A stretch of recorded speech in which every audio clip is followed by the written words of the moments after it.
ہمارے نبی پاک حضرت محمد مصطفیٰ صلی اللہ علیہ وسلم نے ہمیں ایمان کے بارے میں فکر مند کیا اور پوری امت کو فکر مند کیا، کیونکہ جو آپ کے سامنے اس وقت جو لوگ قیامت تک آنے والے انسان حضور کے سامنے ہوتے تھے، جیسے حضرت ابوبکر صدیق رضی اللہ تعالیٰ عنہ کو حضور کوئی بات کہہ رہے تو وہ بات تو ہوتی تھی ابوبکر سے، لیکن ہمارے نبی سمجھاتے تھے قیامت تک آنے والے انسانوں سے، کیونکہ آپ سارے عالم کے نبی ہیں۔ آخری انسان جو آئے گا قیامت کے دن، قیامت سے پہلے آخری انسان جو آئے گا، جیسے سب سے پہلے آدم علیہ السلام ہے، اور ایک انسان ہوگا جو سب سے آخری میں پیدا ہوگا، کہ اس کے بعد کوئی پیدا نہیں ہوگا، اس کے بعد پھر قیامت آئے گی۔ اس آخری انسان تک بات پہنچانا ہمارے نبی پاک حضرت محمد مصطفیٰ صلی اللہ علیہ وسلم کے ذمہ ہوتا تھا، لہذا آپ جو بات کہتے تھے سب کو سامنے رکھ کر کہتے تھے۔ تو آپ جو بات کر رہے تھے وہ تو صحابہ سے کر رہے تھے، جو اتنے اعلیٰ درجے کے اہل ایمان تھے کہ بڑے سے بڑے اولیاء اللہ ایک صحابی کے مقام تک نہیں پہنچ سکتے۔ وہ اتنے اعلیٰ درجے کے اہل ایمان تھے کہ اللہ پاک نے قرآن کے اندر یہ فرمایا کہ اولئک کتب فی قلوبہم الایمان، یہ وہ لوگ ہیں کہ میں نے ان کے دلوں میں ایمان کو جما دیا ہے۔ اولئک هم المؤمنون حقا، یہ لوگ سچے ایمان والے ہیں۔ ان کو حضور کہہ رہے اپنے ایمان کو تازہ کر دیا کرو، تو انہوں نے یہ نہیں کہا یا رسول اللہ ہمارا ایمان بڑا تازہ ہے نا، جیسے آج کے کسی دیندار سے آپ بات کرو، نمازی سے، تہجد گزار سے، بہت سارے لوگ ایسے ہیں جو پکے نمازی ہیں، اشراق بھی پڑھتے ہیں، تہجد بھی پڑھتے ہیں، آپ ان سے کہو یار تھوڑا ایمان مضبوط کرو، تو کہ جا ہر بڑا ایمان مضبوط ہے، ہمارے جو ایمان سرگل کرتا ہے بہت مضبوط ایمان ہے، مانو میں کیوں ایمان مضبوط کرو؟ وہ انہوں نے یہ نہیں کہا یا رسول اللہ ہمارا تو ایمان بڑا مضبوط ہے، ہم کیا ایمان کو مضبوط کریں، بلکہ انہوں نے پوچھا کہ یا رسول اللہ صلی اللہ علیہ وسلم ہم ایمان کو تازہ کیسے کریں، یہ بتاؤ، تازہ کریں گے؟ آپ کہہ رہے ہو ایمان کو تازہ کرتے رہے، ہم کرتے رہیں گے، تو ہم ایمان کو تازہ کیسے کریں یا رسول اللہ بتاؤ؟ تو بتاؤ گے میں آپ کو کیا جواب دیا، اور بتاؤ آپ کو، اور بتاؤ گے آپ کو، تو آپ نیت کرو ہم وہ کریں گے انشاءاللہ۔ ہم خالی سننے کے لیے نہ سنیں، کرنے کے لیے سنیں۔ صحابہ نے جو یہ پوچھا تھا کہ یا رسول اللہ ایمان کو کیسے تازہ کریں، یہ سننے کے لیے نہیں پوچھا تھا، کرنے کے لیے پوچھا تھا۔ آپ بھی نیت کرو، میں بھی نیت کرتا ہوں، اپنے ایمان کو تازہ کرتے رہیں گے انشاءاللہ۔ تو صحابہ نے پوچھا یا رسول اللہ کیسے تازہ کریں، تو آپ نے فرمایا لا الہ الا اللہ، بولو اور بولو لا الہ الا اللہ۔ آپ تھوڑا میرے ساتھ پڑھو، لا الہ الا اللہ، لا الہ الا اللہ، لا الہ الا اللہ، لا الہ الا اللہ، محمد الرسول اللہ۔ نیت کرو بھئی یہ کلمہ خوب پڑھیں گے انشاءاللہ۔ یہ رٹ لگانے کا بول ہے، ایک بول ہے جس کی رٹ لگائی جاتی ہے، بار پڑھو لا الہ الا اللہ، لا الہ الا اللہ، لا الہ الا اللہ۔ اب جتنی مرتبہ پڑھو گے اتنا دل صاف ہوتا رہے گا۔ ہمارے چہرے صاف ہیں، ہمارے دل صاف نہیں ہیں، ہمارے مکان صاف ہیں، ہمارے دل صاف نہیں ہیں، ہمارے کپڑے صاف ہیں، ہمارے دل صاف نہیں ہیں۔ اور اللہ تعالیٰ ہمارے کپڑوں کو نہیں دیکھتا، اللہ میری داڑھی کو نہیں دیکھتا، اللہ میرے بول کو نہیں دیکھتا، اللہ کہتے ہیں میں تو تیرا دل دیکھتا ہوں۔ دل تو گندا پڑا ہے، سونا پڑا ہے دل کو۔ یہ جتنا رٹ لگائیں گے نا پھر ہمارا دل چمکے گا بھائیوں، چمک آئے گی دل کے اندر۔ خواجہ معین الدین چشتی اجمیری رحمۃ اللہ علیہ ہندوستان کے سب سے بڑے ولی ہیں، ہندوستان میں سب سے بڑے ولی جو ہیں وہ خواجہ معین الدین چشتی اجمیری رحمۃ اللہ علیہ۔ باقی دوسرے جتنے مزارات ہیں نا وہ سب خواجہ صاحب کے شاگرد ہیں۔ نظام الدین اولیاء رحمۃ اللہ علیہ خواجہ صاحب کے شاگرد ہیں۔ صوفی حمید الدین رحمۃ اللہ علیہ جن کا ناگور شریف کے اندر مزار ہے وہ خواجہ صاحب کے شاگرد ہیں، یہ سب ان کے شاگرد ہیں۔ خواجہ صاحب 5000 مرتبہ لا الہ الا اللہ پڑھتے تھے، کتنی مرتبہ ہوئی؟ اور بولو اپن 200 بار کی تو نیت کر لو انشاءاللہ۔ اب تبلیغ میں محنت ہو رہی ہے کہ بھئی ہر مسلمان کم سے کم 200 بار تو پڑھے لا الہ الا اللہ۔ 200 بار بھی نہیں پڑھ رہے، آخری درجہ یہ ہے کہ 100 بار صبح اور 100 مرتبہ پڑھو، شام کو کیا پڑھو؟ بولو لا الہ لا الہ الا اللہ لا الہ الا اللہ لا الہ الا اللہ۔ خواجہ صاحب 5000 مرتبہ اس کی رٹ لگاتے تھے، تو خواجہ صاحب کا دل کیسا ہو گیا تو بھائی آئینہ، آئینہ جیسے ہوتا ہے آئینہ، وہ بھی شاید اتنا صاف نہیں ہوتا ہے، اس سے زیادہ خواجہ صاحب کا دل صاف ہو گیا تھا، اور پھر ان کا چہرہ اتنا نورانی بنا دیا تھا اللہ نے، اور ان کے مرکز کو، ان کا جو مرکز تھا ہندوستان کا سب سے پرانا مرکز اجمیر شریف میں تھا۔ Truth or dare? Dare. Take a picture from 0 point before sunset. Done. Go on a mission, gonna make it to the sun is going.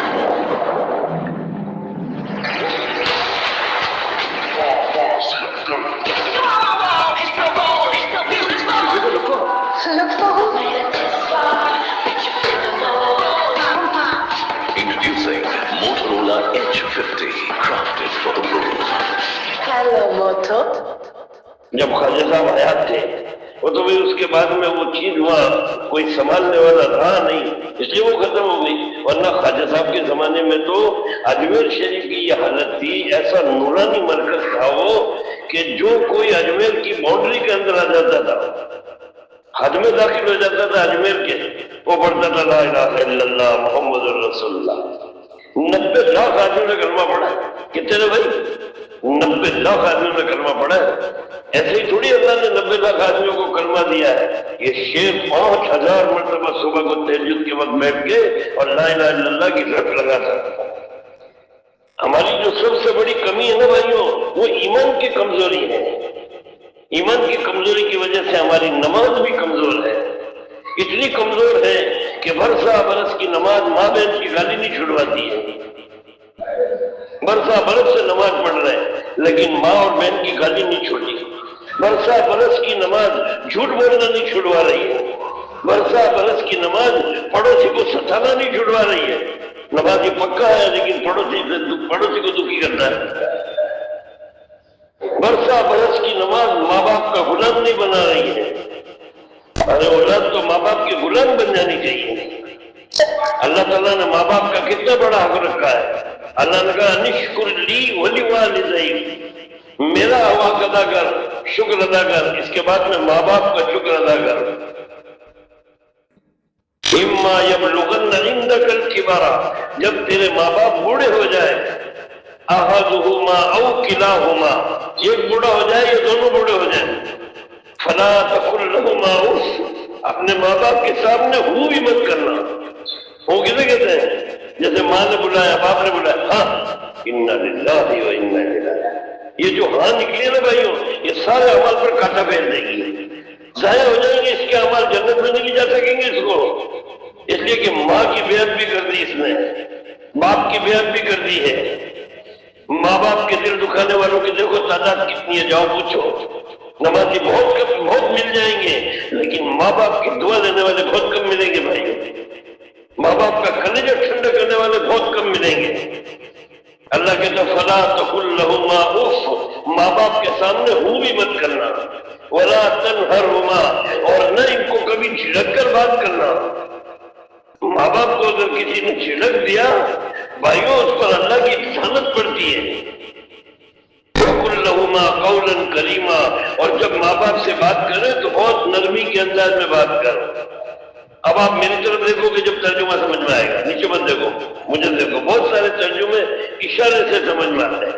وَاخْفِضْ لَهُمَا جَنَاحَ الذُّلِّ، یہ دیکھو، دیکھ لو مجھے آپ، دونوں کندھے میرے آگے آ گئے ہیں اور سینہ اندر چلا گیا، اس کو جناح الذل کہتے ہیں، سینہ اندر اور کندھے آگے۔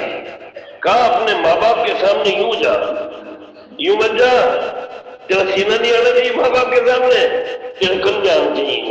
وَاخْفِضْ لَهُمَا جَنَاحَ الذُّلِّ مِنَ الرَّحْمَةِ، اور یہ تیرا ادب حصہ لینے کے لیے نہیں ہونا چاہیے، میں اللہ ہوں، جانتا ہوں بہت سے لوگ ماں باپ سے حصہ لینے کے لیے ان کی خدمت کرتے ہیں، وہ نہیں، ان کی محبت میں خدمت کر۔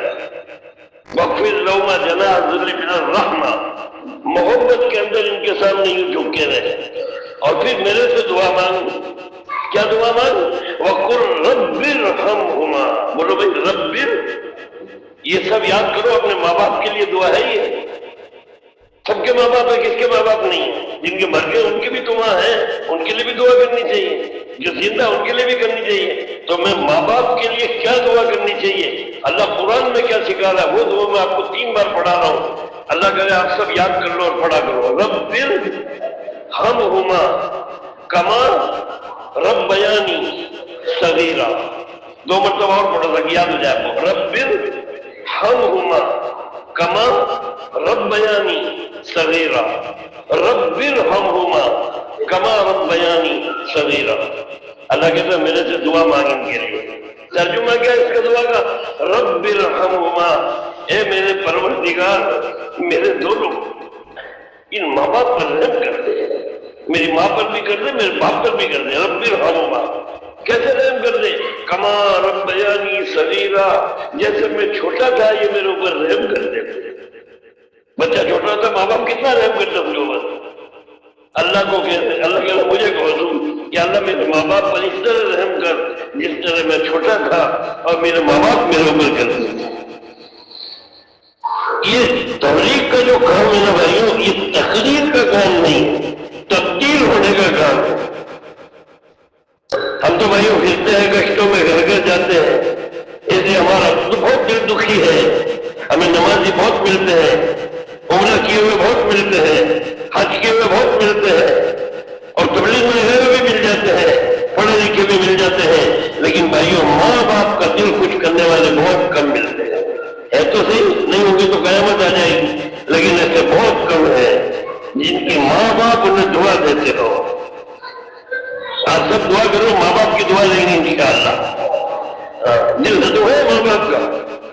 میں صحابی کا قصہ سناتا ہوں آپ کو، جن کے برابر سال اولیاء اللہ نہیں ہو سکتے۔ علقمہ رضی اللہ تعالیٰ عنہ صحابی کا نام ہے، علقمہ رضی اللہ تعالیٰ عنہ۔ ان کے مرنے کا وقت آ گیا، بیوی پاس بیٹھی تھی، بیوی نے دیکھا کہ میرے شوہر تو مر رہے، یہ تو چاہ رہے مرے ہوئے ہیں، تو ہمارے نبی نے یہ کہہ رکھا تھا کہ جب کوئی مرنے لگے تو اسے کلمہ پڑھاؤ، کیونکہ اگر مرتے ہوگے تو اس نے کلمہ پڑھ لیا تو جنت واجب ہو جائے گی، دوزخ سے بچ جائے گا، وہ کہ ہمارے نبی نے کہہ رکھا تھا۔ تو ان کی جو بیوی پاس بیٹھی تھی انہیں دیکھا میرے شوہر تو مر رہے ہیں، تو وہ کہنے لگی لا الہ الا اللہ محمد الرسول اللہ، لا الہ الا اللہ محمد الرسول اللہ۔ اب یہ تو بے ہوش پڑے تھے، ہوش تو تھا نہیں، اب یہ بار بار پڑھ رہی ہے لا الہ الا اللہ محمد الرسول اللہ۔ ایک تو انہیں ہوش آیا، کیا کر رہی ہے تو کلمہ پڑھ رہی ہو، کیوں؟ کہا آپ کو کلمہ یاد دلاتی ہو، کہا کلمہ مجھے یاد ہے، یاد ہے تو پڑھتے کیوں نہیں ہو؟ کہا میرے تالا لگ گیا ہے۔ کیا لگ گیا بولو؟ یہ دیکھو، یہ دیکھو، یہ ہمارا دل ہوتا ہے، یہ جیب ہے نا، یہ ہمارا دل ہوتا ہے، ہمارے گناہ تالا بن جاتے ہیں، ہمارے جو گناہ ہے کبیرہ گناہ جن سے توبہ نہ کرے آدمی، وہ یہ تالا بن جاتا ہے۔ تو وہ کلمہ دل کے اندر ہوتا ہے لیکن اوپر نہیں آتا جو مرتے وقت، تو وہ کہنے لگے اللہ کی بندی میرا تالا لگ گیا، کلمہ مجھے یاد ہے پڑھا نہیں جا رہا۔ تو یہ بیوی گھبرا گئی اور گھبرا کے اٹھی اور سیدھی جناب رسول اللہ صلی اللہ علیہ وسلم کی خدمت میں روتی ہوئی بولی یا رسول اللہ میرے اوپر مصیبت آ گئی۔ کیا مصیبت آئی ہے؟ یا رسول اللہ میرے شوہر مر رہے ہیں، کلمہ نہیں پڑھا جا رہا ہے، کلمہ نہیں پڑھا جا رہا۔ ہمارے نبی بھی گھبرا گئے، میرے صحابی بغیر کلمے کے نہ جا سکتے، میرے صحابہ تو سب جنتی ہے، یہ بغیر کلمے کے جانے کا کیا مطلب؟ میرے صحابی کا کہاں ہے تیرے شوہر؟ کہا یا رسول اللہ گھر ہے میرے، کہا میں آؤں۔ اور حضور روانہ ہوئے، وہ بیوی تو پیچھے رہ گئی، حضور تو بہت تیز چلتے تھے، راستہ خود کو بہت تیز آپ کا پار ہو جاتا تھا۔ آپ پہنچ گئے، تھوڑی دیر کے بعد میں بیوی بھی آگے قدموں میں بیٹھ گئی اور حضور سر کی طرف بیٹھ گئے۔ ہمارے نبی جب کسی بیمار کے پاس جاتے تھے تو سر کی طرف بیٹھتے تھے، پیار سے ماتھے پر ہاتھ پھیر کے بات کرتے تھے، تو وہ تو بے ہوش پڑے تھے۔ اب آپ بیٹھ گئے سر اور ماتھے پر ہاتھ پھیر رہے ہیں، علقمہ او علقمہ علقمہ ہوش ہے یا رسول اللہ۔ علقمہ کیا پریشانی ہے؟ تجھے کیا پریشانی ہے؟ یا رسول اللہ پریشانی یہ ہے مجھ سے کلمہ نہیں پڑھا جا رہا ہے، اللہ سے دعا کرو بھائی اللہ ہمیں کلمہ پڑھتے پڑھتے مرنے کی توفیق عطا فرمائے۔ یہ صحابی کا کلمہ رکا ہوا ہے، ہمارا تمہارا کیا ہوگا؟ کہنے لگی یا رسول اللہ بہت بڑی پریشانی یہ ہے میرے سے کلمہ نہیں پڑھا جا رہا ہے، یہ میری بیوی مجھے بہت دیر سے یاد دلا رہی ہے اور میرے دل میں کلمہ ہے یا رسول اللہ۔